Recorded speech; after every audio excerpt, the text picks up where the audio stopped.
Welcome to Soltron. This is the video review for the LDCX Supertrain robot. White Wolf, maybe? Here's a size comparison with some other robots. You can see he's well above leader class size. I got this guy from AliExpress. He came with literally no box or instructions or anything, so what you see is what you get. But I think he looks pretty good from all angles. I think the red and white are really great colors on him, and you can see he's got the wolf emblem on his right shoulder.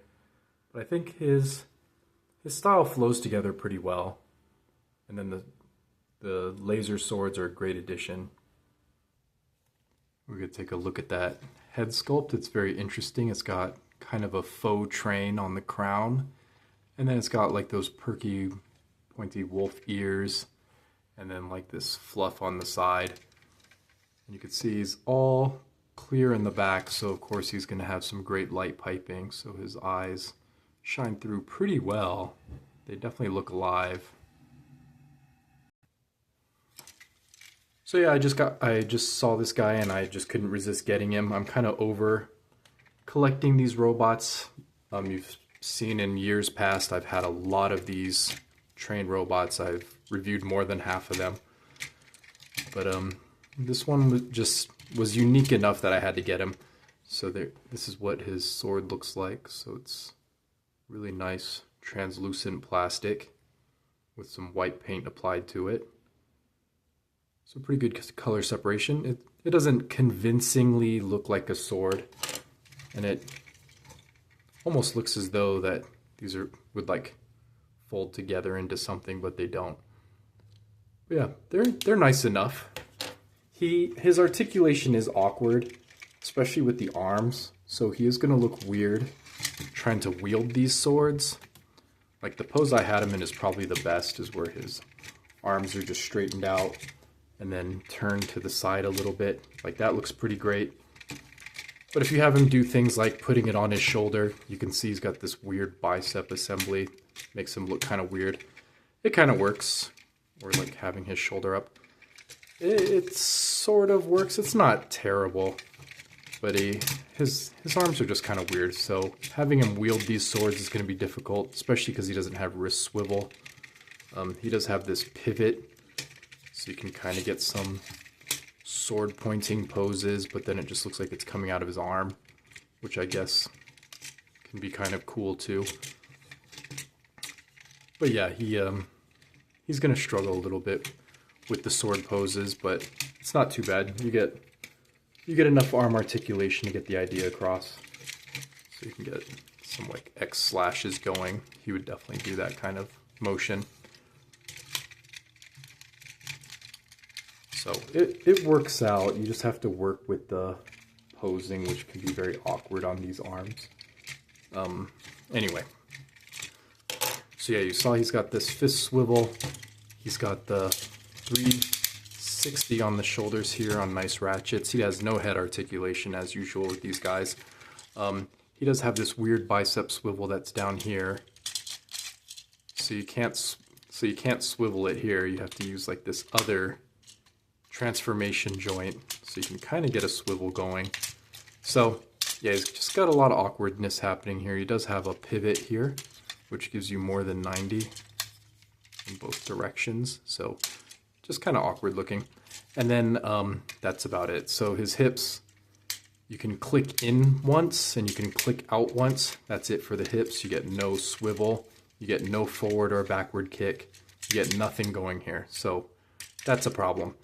And then you do have, pointlessly, you do have knee bend, which is almost 90 degrees, but it doesn't do you any good if you don't have any hips. And he does have a nice ankle tilt, but you can't really spread his legs any further than this, so also pointless. But yeah, I think this is going to be the first one of these guys that I finally decide I'm actually going to customize him. So I'm going to give him neck articulation. I'm going to fix his proportions a little bit. I think his proportions are pretty good, but I think they would look even better if his shoulders were up here. I think that would actually improve his look and make his arms look less gangly. So I'm going to reposition this post to be up here. And yeah, I'm going to put a ball joint in here so he can actually have hip articulation. So we'll see how it goes with this guy. And if that ends up being a good thing, then I'll customize more of these.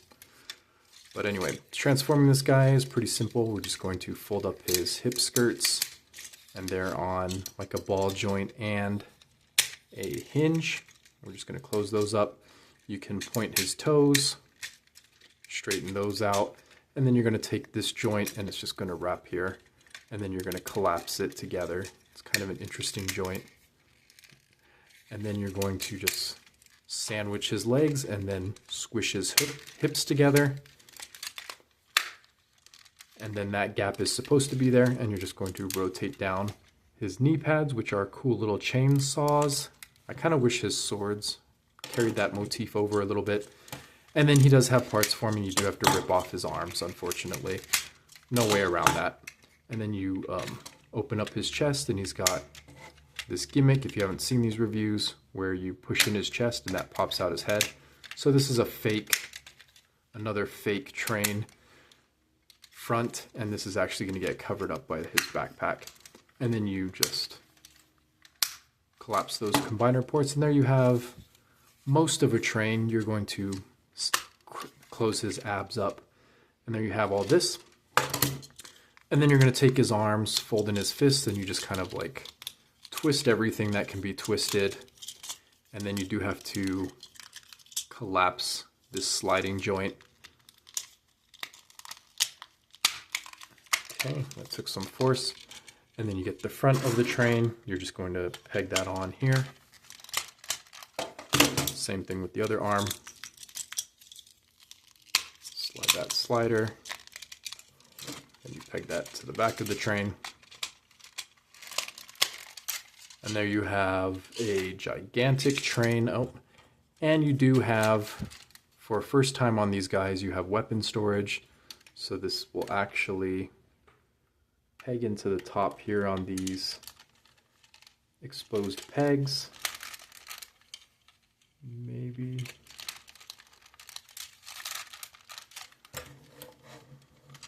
And then this one goes back here. Okay, that one's a little more cooperative.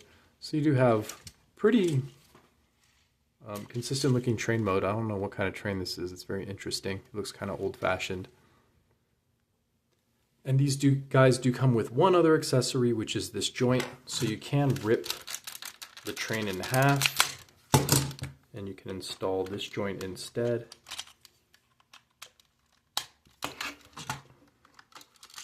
And that gives you the ability to articulate the train. These don't really fit on any tracks because they're so long, but you can kind of pretend. And here you go, here he is with the Shinkalion train, so you can see they actually do scale exactly with each other. They are exactly the same size, which is nice. It's just these trains are longer.